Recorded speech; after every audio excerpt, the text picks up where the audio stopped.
মুদি গো বাসুর ঘর সাজাও। কি গো হাসু, তুমি না কইলা আগস্ট মাসে আর তুমি ইন্ডিয়া আবা না? আর আগস্ট মাস বাদ দাও, তুমি জনগণ খেটে গেছে। কি কো হাসু, তুমি এই রকমের রাজত্ব সারি আবা? তুমি এখন অত কথা কইও না, তোমার কাজটাজি সব বুঝি। তোমার প্রয়োজনে যা লাগছে সব পাঠাইছি, এখন তুমি আমার একটু ঠাই দিতে পারবা না? হ্যাঁ, কি আর করার, আমার লগে তো চুরি চামারি কম করো নাই।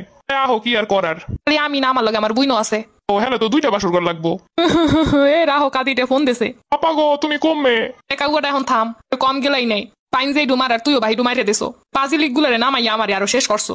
আপা এটা তুমি কি কইলা? তোমার লগে ধরতে গেলাম। তো কথা বাদ দে, তোর লগে আর কোনো কথাবার্তা নাই, তুই তোর মতো থাক। আপা গো, তুমি এই সময় হালাই তুই যাবা? আমি যাইতেছি ইন্ডিয়া, মুদিরে কইছি বাসু সাজাইতে। আপা গো, তুমি এই দুসময় হালাই তুই যাইও না, আমারে লইয়া যাও আপা। তনকা দিতে যা খাইছো খাইছো, হেই লইয়া এখন থাক, যা জমাইছো টমাইছো হেড দেহন সংসার চালা। আমার আর জ্বালাইস না, আমার জীবন এমনিতেই শেষ। এখন রাখ, জনগণে কোন সময় পিটান শুরু হওয়ার আগে যাইয়া লই। ও নানি খারাও, তোমার পেটি করতে হয়ে গেছো। এই যে তো বিদায় হরসুই অপরিয়ার হরমুখী। ইন্ডিয়া আমার মুদি আছে, মুদি আমার ভালো দেখে কিনে দেবে আনে। ও নানি হলে তোমার জামদানি ডিমই লইয়ে যাই। ওলা পানে দেখছি তোমার বেলাস লইয়া দৌড়ায়। আহারে আমার সাদে ছায়া বেলাউস, ওই ডিডিও নেওয়া লাগে। ও নানি হরবে কি, তুমি যে এতদিন চুরি চামারি হইয়া যা খাইছো আর মানুষের যে পরিমাণ ঠকাইছো। ওইসে দুপুরে বেলা একটু মাংস তরকারি ভালো হইয়া খামু, হেই রানছে ঠিকই, কিন্তু খাইতে পারলাম না। ও নানি তুমি ইন্ডিয়া যাইয়া খাবা না, পোলা পানে পেট ভরে খাইতে আছে দেখেছি। এই খাওয়া খাইতেছো তো পেটে পেটেও শুকইব। আব্বা জয়, ওমা কি করবো টারবা চিন্তা করছো কিছু? আব্বা কোনো দিশা পাইতাছি না। হন, তুমি জানো আবার আমার দ্বারা উঠো না। আমার বিদেশি বউ কইছে তোমার মাই জানে হানে নাই। এটা তুই কি কইলি আব্বা?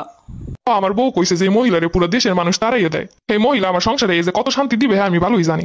আব্বা তোরে তো কম টাকা পারাই নাই, কম টাকা তোরে টুটপাট করে দেই নাই। হ্যাঁ তো দিছো সন্তানের লিগে, সন্তানের প্রতি এটা তো দায়িত্ব। আব্বা তোরে আমি এত বড় হলাম, তুই এমনি ভুলে গেলি। আমার দেহ কমে যাইতে পারো, কি করো আমি এত কিছু জানি না। লাগবে না তোকে, আমার মোদি আছে।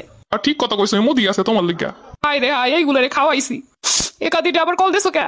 অপা করতে তো বাইরেতে পাই না, পলাম কোন দিকটা। আমি জানি না, এত টাকা পয়সা লুট করে নিলে একটা হেলিকপ্টার তো কিনতে পারতি। আফা গো, জনগণ তোটা সময়টাও দিবে না। 2 মিনিট পর পর ফোন দিয়ে টেনশন দিবি না তো, এমনি কোন সময় যেন শেষ হয়ে যায়। আফা গো, তোমার মুদির আমারও একটা টিকিট দিতে। পয়সা তো আছে, কিন্তু জনগণের সামনে যাইতে তো পারি না। জনগণ যে এত সেটা এত আগে বুঝতে পারি নাই। আরে আমি তো আগেই বুঝছি, এর লেগে তো লেহাপড়ার অবস্থা এমন বানাইছিলাম যেন হালারা কিছু বুঝতেও না পারে। সবগুলার এমন মূর্খ বানামো আর দেশ আমি এলাইছিলাম, কিন্তু হ্যাঁ তো দাবাই রাখতে পারলাম না। আপা সুখে দুঃখে তোমার পাশে আসলাম, তুমি আমারে লইয়া যাও। কারণ আমি যাই লই দেহি ইন্ডিয়া যাই কোনো ব্যবস্থা করতে পারি কিনা। আপা দেহ মুদিরে সরাই তুমি অনেক রাজত্ব করতে পারো কিনা, তোমার তো ভালো ট্যালেন্ট আছে রাজত্ব সম্পর্কে। ইন্ডিয়া গেলে কাপড়টাও পরনে থাকবো না, বাংলাদেশের মানুষ তো কাপড়টা রাখছে। ক্ষমতা টমতা লাগবে না, খালি ভালো মতো দুনিয়াতে যাইতে পারলি হয়। আফা চিন্তা করছিলাম আর 2টা ব্যাংক ভরে রাখবো, যেন 7 জনম খাইয়া যাইতে পারে আমার বংশ, কিন্তু এত হইল না আফা। আফা ছাত্রলীগ খালি ফোন দেয়, ফোন দিয়ে কয় কি হরমু কি হরমু।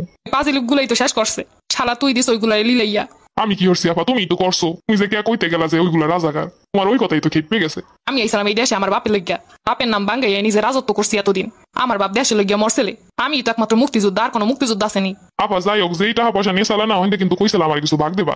এত বছর আমার মন্ত্রিত্ব দেশ ঠিকই, কিন্তু সম্মান পাইলাম না। আমার রাস্তাঘাটে বনে জঙ্গলে কাউ কাদের কয়ে, এই পরে তোমার লইগে আমি সব জায়গায় কথা কই গেছি বুক ফুলাইয়া। টাহার বাগ আমার না দিলে কিন্তু পেটে অজম হইব না তোমার। এ হালার পোহালা তোর কম খাওয়াইছি, তুই এবার টাহার বাগ চাও।